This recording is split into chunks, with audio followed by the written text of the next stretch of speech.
위험에 빠졌다, 이런 제목으로 말씀을 나누도록 하겠습니다. 우리 성도분들께서는 살아가면서 어떤 위험과 위기를 만나셨나요? 지금 딱 떠오르는 수많은 사건 사고들이 참 있을 것입니다. 지금 계속해서 오미크론 확진자들이 이제 늘어나고 있는 상황 가운데서 그러한 이제 위험을 맞고 있는 분들도 계실 것이고, 경제적인 어려움, 어떤 관계 어려움, 그리고 그런 신체 어려움, 여러 가지 어려움들을 또 이제 겪고 있는 분들도 있을 것이고, 그것들을 이제 지나왔던 분들도 이제 계실 것이라고 이제 생각이 됩니다. 여러 성도분들에 비해서는 나이는 어리지만, 저도 40대 중반을 이제 거쳐가면서 생각을 해봤습니다. 내가 살아가면서 위험한 순간이 얼마나 있었는가. 제법 있었더라고요. 한 5살 때는 이렇게 밑을 쳐다보다가 제가 혀를 내밀면서 쳐다봐가지고 혀가 한 3분의 2 정도 잘려가지고 몇 바늘인지 기억도 안 나는데, 아무튼 거의 한 10바늘 가까이를 혀를 꼬맨 적이 있었고, 군대에서는 폭발물 사고가 나가지고 크게 한번 또 소동이 있었던 적도 있었고, 물놀이를 하다가 물에 빠져서 죽을 뻔한 적도 있었고, 다 비슷한 경험들이 많이 있겠죠. 특별히 이제 저는 이제 사형제를 키우고 있다 보니까 응급실도 몇 번씩 가고 그런 일들도 좀 있었습니다. 참 우리가 살다 보면 그런 위험에 빠지는 순간들이 많이 있죠. 고상하게 말해서 위험에 빠졌다라고 얘기하지만, 오늘 본문에서 보는 것처럼 이러다 정말 내가 죽겠다 싶은 그런 순간이 올 수도 있죠. 마가복음 4장 38절에서는 이 제자들의 위험한 상황을 예수님께 이렇게 이야기를 하고 있습니다. 마가복음 4장 38절입니다. 예수께서는 고물에서 베개를 베고 주무시더니 제자들이 깨우며 이르되, 선생님이여, 우리가 죽게 된 것을 돌보지 아니하시나이까 하니. 제가 제목을 죽게 되었다 이렇게 할까 하다가 그럼 또 너무 자극적일 것 같아서 그 앞부분에 있는 내용으로 위험에 빠졌다. 위험에 빠졌다라고 얘기하지만 내가 정말 죽을 것 같다라고 생각하는 그런 위험과 위기의 순간들을 우리가 지속적으로 만나게 된다라는 것이죠. 그런데 재미있는 것은, 이렇게 예수님께 우리가 지금 죽게 되었습니다, 예수님 왜 돌보지 않으십니까? 라고 이야기를 했을 때 예수님께서 어떻게 반응하셨습니까? 꾸짖으셨죠. 그렇죠? 바람과 물결을 꾸짖으시고 또한 제자들에게 꾸짖으십니다. 너희의 믿음이 어디에 있느냐? 이렇게 말씀하시는 거죠. 그 바람과 물결을 잔잔하게 하시는 예수님의 모습을 보면서 제자들은 굉장히 충격에 빠졌습니다. 왜냐하면 천지 만물을 주관하시는 것은 오직 하나님의 영역이다, 이렇게 생각했던 것이죠. 그래서 시편 107편 29절에서도 여호와 하나님의 능력에 대해서 이렇게 찬양을 합니다. 광풍을 고요하게 하사 물결도 잔잔하게 하시는도다.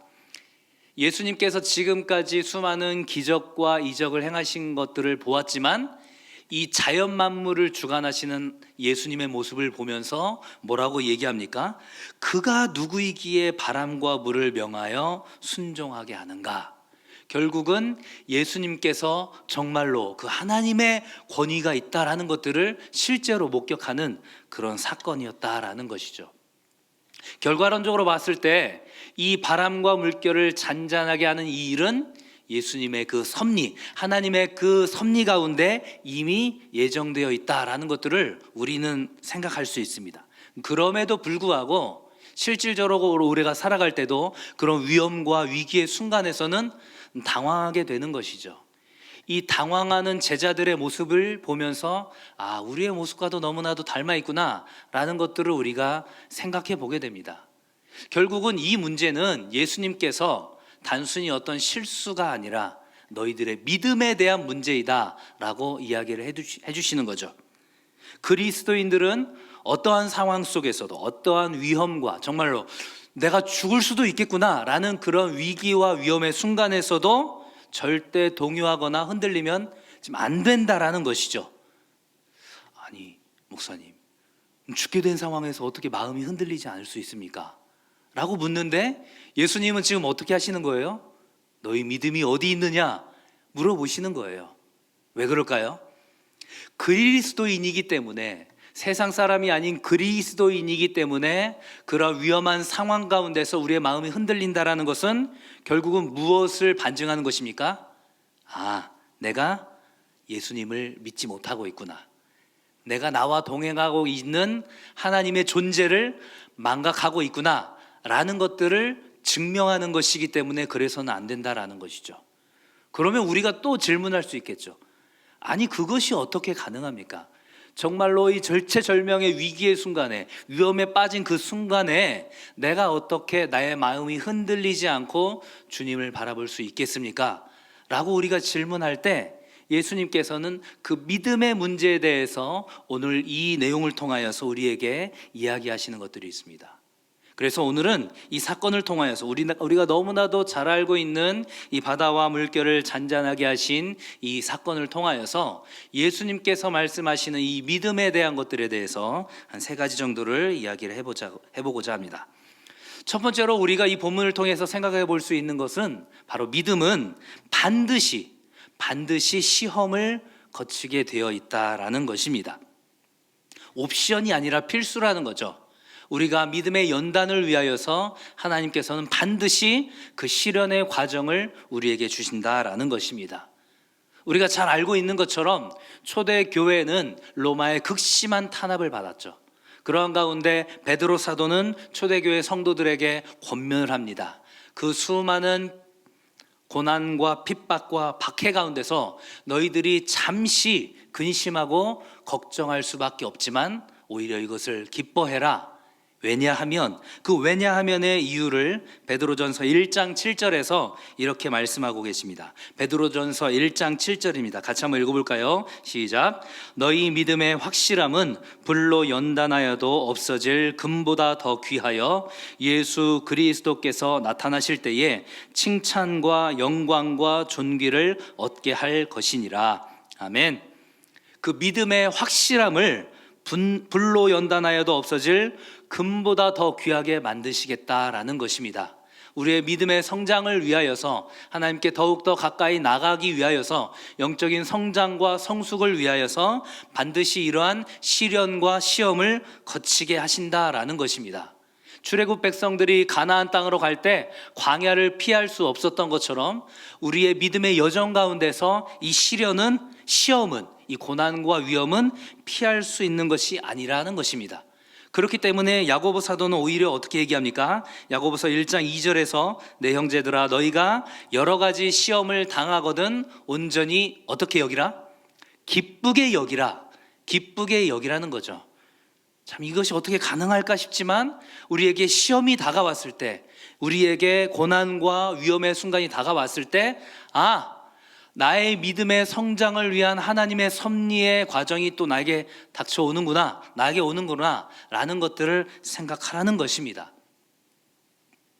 그런데 지금 오늘 본문에서도 보시면 예수님께서 이 폭풍 가운데서 어떻게 하고 계시죠? 주무시고 계십니다. 예수님께서 온전한 신이면서 또한 온전한 육신의 몸을 입고 계신 인간이다라는 것들을 우리가 생각할 수 있죠. 그 배의 끝머리 고물에서 거의 주무시고 계십니다. 그 폭풍 가운데 갈릴리 바다에서 폭풍이 심할 때는 그 파도의 높이가 한 6m까지도 올라간다고 하는데, 그러한 폭풍과 바람에도 깨지 않으셨던 예수님께서 제자들의 그 원성과 그 소리치는 것들에 놀라면서 깨셨는데 얼마나 피곤하셨을까라는 생각을 할 수 있죠. 그러한 인간으로 오신 그 예수님, 그런데 그 예수님께서 지금 이 바다 가운데, 이 배 한복판에 있는 이 가운데 함께 있다라는 것들을 지금 제자들은 망각하고 있다라는 것입니다. 지금 예수님께 물었을 때 어떻게 얘기했습니까? 우리가 죽게 된 것을 돌보지 아니하시나이까. 여기에서 말하는 우리에는 지금 누구도 포함이 되어 있을까요? 예수님도 포함이 되어 있는 거죠. 예수님, 지금 우리가 죽게 생겼습니다. 지금 어부 출신인 우리도 어떻게 할 수 없는 이 폭풍 가운데 있는데 지금 잠이 오십니까? 지금 이 얘기하는 거죠. 지금 예수님께 지금 구조 요청을 하는 것이 아니라 지금 항변을 하는 것입니다. 아니 이런 상황에서 지금 잠이 오십니까? 지금 이렇게 얘기를 하는 거죠. 예수님께서 지금까지 보여주셨던 수많은 기적과 이적이 있었지만 예수님께서는 적어도 이 폭풍을 잠잠하게 할 수 있는 능력은 없다라고 생각하는 거죠. 그 예수님께서 이 문제를 해결할 수는 없을 것이다 라고 생각하는 것입니다. 그렇게 생각하는 이유 중에 하나가 무엇입니까? 지금 예수님께서 주무시고 계신다라는 거죠. 우리가 믿음의 여정을 함에 있어서 우리가 힘들 때가 어떤 상황입니까? 도무지 예수님께서 반응하지 않는 것처럼 느껴질 때, 철저하게 침묵하고 계시는 것처럼 느껴질 때, 세상 사람들이 너희들이 믿는 그 하나님께서 졸고 계신 것은 아니냐, 주무시고 계시는 것은 아니냐 비아냥거릴 때, 그럴 때 우리의 믿음이 흔들릴 수 있다라는 것입니다. 하지만 예수님께서는 잠에서 깨셔서 그 바다의 물결을 꾸짖으셨고, 또한 그 이후에 제자들에게 뭐라고 말씀하셨다고요? 너희의 믿음이 어디 있느냐, 이렇게 얘기하시는 거죠. 너희의 믿음이 어디 있느냐. 지금 제자들에게 믿음이 없다는 얘기일까요? 아니요, 그렇지 않습니다. 너희들이 가지고 있는 그 믿음이 어디에 갔느냐, 너희들이 가지고 있었던 그 믿음이 왜 지금에서는 작동하지 않느냐, 지금 이렇게 물어보고 계시는 것입니다. 제자들에게 이미 믿음이 있지만 너희들은 그 믿음을 지금 사용하지 않았다, 지금 그 부분을 꾸짖고 계시는 것입니다. 결국은 무엇입니까? 예수님께서 이 제자들을 교훈하시고 책망하시는 이 부분을 통하여서 우리가 알 수 있는 두 번째 중요한 이 믿음의 원리가 있습니다. 바로 이 믿음은 철저하게 적용해야 한다라는 것입니다. 믿음은 실천해야 될 행동이고 절대 저절로 작동하지 않기 때문에 믿음을 적용해야 한다라는 것입니다. 사단마귀는 우리가 예수 그리스도의 재림의 날까지 가는 그 순간까지 끊임없이 우리의 인생의 여정의 항로 가운데 수많은 폭풍우들을 계속해서 우리에게 보낼 겁니다.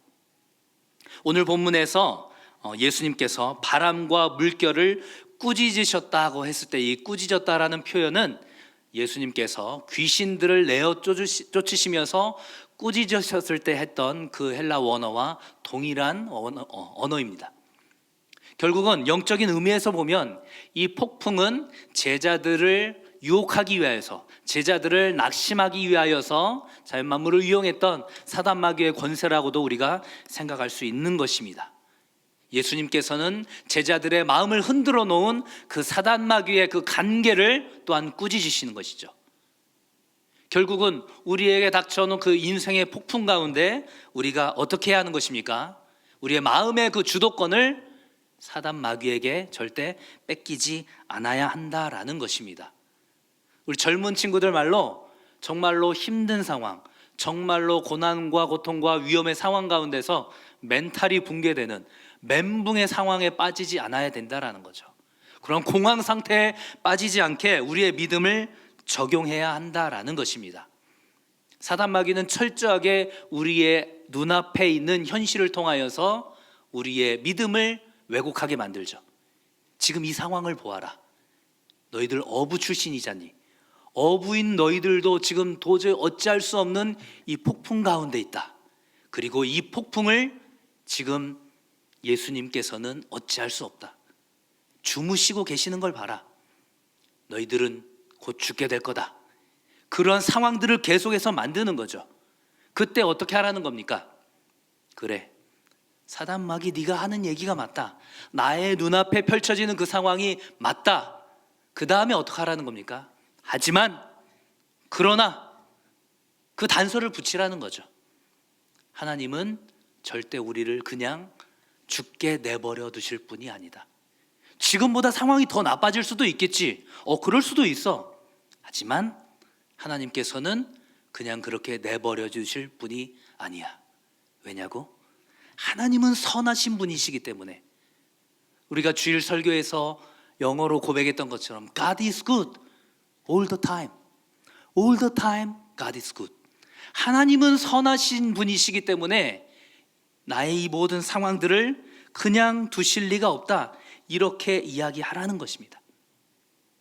나의 마음을, 이 모든 상황을 주관하고 있는 사단에게 마음을 뺏기지 않을 수 있도록, 그 어려운 상황이 나를 통제할 수 없도록 나의 마음을 지켜내라는 것입니다. 우리가 통제할 수 있는 것은 무엇입니까? 수많은 그 외부적인 상황들을 우리가 통제할 수가 있나요? 아니요, 절대 통제할 수 없습니다. 그 수십 년간의 경험을 쌓아왔었던 그 어부 출신의 제자들도 그 엄청난 폭풍우들을 통제할 수는 없었습니다. 그들이 기껏해 할 수 있는 정도는 무엇이었을까요? 그 배 안으로 들어오는 물을 퍼내는 정도였겠죠. 다시 회항을 할 수 있을까? 바람을 이용해서 다시 회항하는 것들을 생각하고 여러 가지 그런 어부로서의 기술들을 사용할 수 있었겠지만 그것들을 통하여서 그 폭풍을 통제할 수는 없었습니다.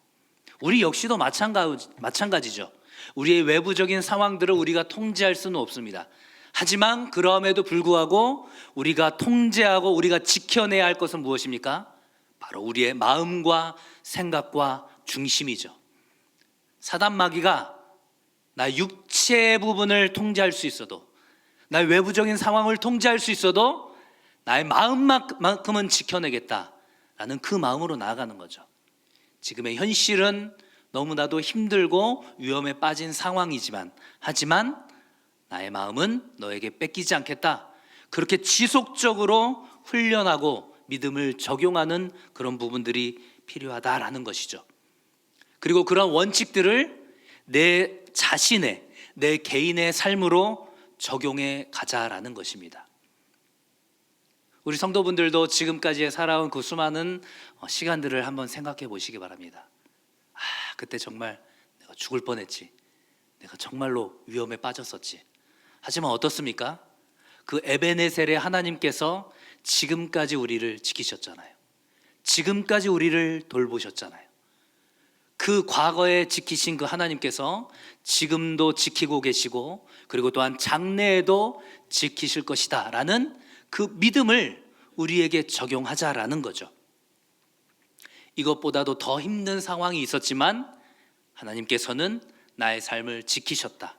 생각할 수 없는 그때에 나의 삶을 지키시고, 생각할 수 없는 상황과 생각할 수 없는 사람들을 통하여서 그 모든 것들을 이겨내게 하셨다라는 것들을 생각해 보자라는 거죠. 제가 군대에 있을 때 제가 전차부대였었는데, 전차부대는 수시로 이제 검열을 받습니다. 그래서 열심히 이제 닦고 조이고 기름치는 일들을 하는데, 그래서 가지고 있는 뭐 공구라든가 그런 것들을 이제 다 개수를 헤아리는데, 정말 그 흔해 빠진 그 십자 드라이버 하나가 없어진 거예요. 너무 기가 막히지 않습니까? 그냥 일반 외부에 있으면 철물점에 가서 하나 사오면 되는데, 돈도 많이 비싸지도 않은 그 십자 드라이버 하나가 없어가지고 제가 밤에 잠을 못 자겠는 거예요. 외부에서 이제 상부에서 이제 검열이 오는데 재고 조사를 쭉 하는데, 하나님, 이 드라이버 하나가 없어가지고 내 마음이 너무 힘듭니다. 그 다음날 어떻게 됐을까요? 뭐 지금 생각하면 뭐 그럴 수도 있겠지라고 생각할 수 있겠지만, 검열이 연기되었습니다. 일주일 연기됐어요. 그리고 일주일 연기된 그 사이에 끝내 찾지는 못했고요. 간부 한 분이 철물점에서 비싸지 않으니까 드라이브를 하나 사왔습니다. 그렇게 해갖고 이제 모면했던 기억도 있는데, 뭐 그것뿐만이겠습니까? 참 우리가 살아가다 보면 정말로 밤에 잠을 자질 못. 제가 웬만해서 제가 잠이 많기 때문에 밤에 이게 잠을 설치는 일이 없는데, 그날은 정말 잠이 안 오더라고요. 큰 검열이었기 때문에. 이를테면 이제 그런 일도 있는 거죠.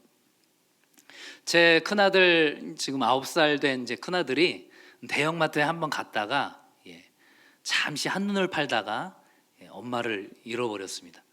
얼마나 겁이 났겠어요.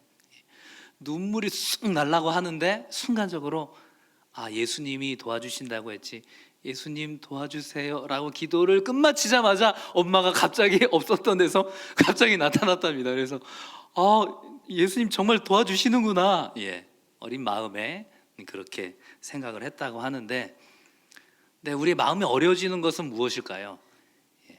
끝내 즉각적인 도움이 나타나질 않을 때가 너무나도 많잖아요. 예수님 도와주세요 했는데 끝까지 엄마가 나타나지 않았으면 우리 큰아이의 마음 가운데는 낙심이 있었을 수도 있겠죠. 우리의 삶 가운데도 그럴 수 있다라는 것입니다. 하나님, 나에게 왜 이 일을 허락하셨습니까?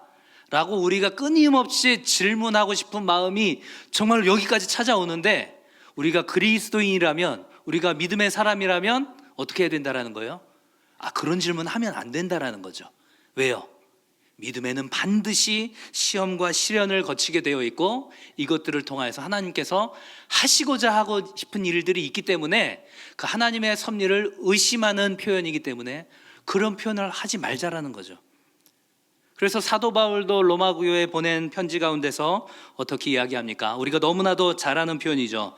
로마서 8장 28절입니다. 함께 한번 읽어볼까요? 로마서 8장 28절입니다. 시작. 우리가 알거니와 하나님을 사랑하는 자, 곧 그의 뜻대로 부르심을 입은 자들에게는 모든 것이 합력하여 선을 이루느니라. 아멘. 모든 것이 합력하여 선을 이루느니라. 아멘. 우리가 지나고 보면 하나님께서 그 과정을 두신 이유가 있었구나 라고 생각할 수 있는 거죠. 우리가 잘 알고 있는 요셉이 정말로 억울하게 감옥에 갇혔지만, 많은 성경학자들은 그 감옥에서 정말로 그 누구도 해줄 수 없는 그 이집트의 정세와, 그리고 정말로 어떻게 정치를 해나가야 하는지 그 정치 훈련을 그 감옥 가운데서 배웠을 것이다, 이렇게 이야기를 합니다. 그 감옥은 정치범들만 수용되는 감옥이었기 때문에 이러한 상황 가운데서 누명을 쓸 수도 있구나, 이러한 권력관계의 다툼이 있구나, 이런 것들을 그 감옥에서 배웠을 수 있을 거라는 것이죠. 하나님의 입장에서는 이 모든 일들이 하나님의 그 섭리 가운데서 한치의 오차도 없이, 한치의 실수도 없이 지금 진행되고 있다라는 것, 때로는 우리가 끝내 이해할 수 없을 수도 있습니다. 하나님께서 왜 이를 우리에게 허락하셨는지 끝내 이해할 수는 없지만, 적어도 우리가 확신할 수 있는 것은 무엇입니까? 하나님께서는 무심한 분이 아니라는 거죠. 정말로 내가 이 인생의 배가 뒤집힐 그 상황 가운데서 예수님이 그렇게 주무시고만 계실 것입니까? 라고 우리가 항변하고 싶은 그 상황 가운데서도 하나님께서는 다 뜻이 있다라는 것이죠. 오늘의 이 일을 통하여서 예수님께서 말씀하시는 이 믿음의 세 번째 내용이 있습니다. 바로 예수님께서는, 우리 주님께서는 약하고 작은 믿음도 소중히 여기신다라는 것이죠. 지금 이 성남 바다와 물결을 꾸짖으신 이후에 예수님께서 어떻게 말씀하셨다고 했습니까? 너희 믿음이 어디 있느냐? 너희들이 가지고 있었던 그 믿음을 사용하지 못한 그 믿음의 실패 현장을 지금 책망하시는 것이죠. 하지만 중요한 것은 무엇입니까? 그것으로 끝난 것이 아니다라는 것이죠. 제자들에게 실망하셨던 것처럼 예수님께서는, 성령 하나님께서는 우리에게도 실망하시겠죠. 우리를 끊임없이 책망하시겠죠. 하지만 절대 그것으로 끝나지 않는다라는 것입니다. 절대 모른 척 하시지 않는다라는 것이죠. 그 평안한 바다 물결처럼 인생의 평안함을 우리에게 또한 주시는 분이시다라는 것이죠. 그리고 또 어떻습니까? 덤으로 이 제자들에게 주신 것이 무엇입니까? 바로 예수님께서 온 우주 만물을 다스리는 그 성부 하나님과 동일한 권세와 능력을 갖고 계신 분이라는 것들을 다시금 깨닫게 해주시는 그런 실물 교육의 현장을 보여주시는 것이죠. 때로는 우리가 적은 믿음, 너무나도 연약한 믿음이지만, 그래서 우리의 연약한 믿음의 모습을 하나님께서는 꾸짖으실 수 있으시겠지만, 그것으로 끝나는 것이 아니라 그것들을 통하여서 우리에게 주님의 모습을 더욱더 보여주시고, 자, 네가 믿지 못했지? 나는 네가 생각하는 그 정도의 하나님이 아니야. 그 믿음을 키워주시는 거죠. 마치 갈대우르에서 아브라함이 나올 때 하나님이란 존재가 어떤 분인지 몰랐지만, 그 아브라함이 100세에 낳은 아들 이삭을 모리아 산에 바치는 정도의 믿음의 분량이 성장하기까지 하나님의 열심이 끊임없이 작동했던 것처럼, 우리의 믿음을 그렇게 성장시키시고 성숙시키실 하나님을 우리가 기대하며 나아갈 수 있는 것입니다. 그래야 해서 하나님, 저의 믿음이 딱 여기까지였네요. 죄송합니다. 그 선하신 하나님을 믿지 못했네요. 죄송합니다. 나의 연약한 믿음을 긍휼히 여겨 주시옵소서. 그렇게 고백할 때 예수님께서는 우리를 책망하시고 꾸짖으시겠지만 우리를 떠나지 아니하시고 그 성난 바다 물결을 평안하게 하시고 그 하나님의 능력을 우리에게 보여주시는 분이신 줄 간절히 믿으시며 나가기를 간절히 소망합니다. 말씀을 정리하도록 하겠습니다. 예수님께서는 이 성난 바다 물결 가운데 그 마음이 흔들리고 있는 제자들의 모습을 보시면서 이것이 바로 믿음의 문제라고 말씀을 하셨습니다. 믿음은 반드시 시험을 거치게 되어 있고 또한 그런 가운데 이 시험을 우리가 이겨내기 위해서는 반드시 저절로 작동하지 않는다라는 것들을 생각하면서 끊임없이 믿음을 적용해가는 믿음의 훈련을 해야 한다라는 것들을 우리에게 말씀하십니다.